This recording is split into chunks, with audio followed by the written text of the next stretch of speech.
پاکستان مسلم league نون کو اقتدار ملنے اور شہباز شریف کو وزیر اعظم بننے پر اپنے عظیم لیڈر MNA ناصر اقبال بوسال کو مبارکباد پیش کرتے ہیں۔ انہوں نے مشکل وقت میں اپنی قیادت کا بھرپور ساتھ دیا اور اپنے لیڈر کی ہر آواز پر لبیک کہا۔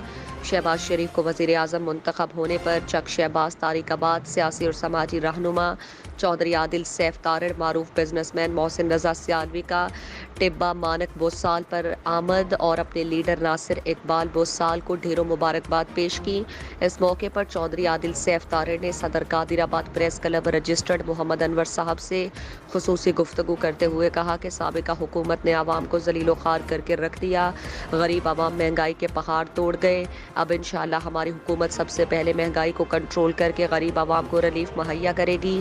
چودھری ناصر اقبال بوسال نے آنے والے مہمانوں کا شکریہ ادا کیا۔ مزید ان کا کہنا تھا کہ میں دن رات اپنے حلقے کی عوام کی خدمت میں حاضر ہوں۔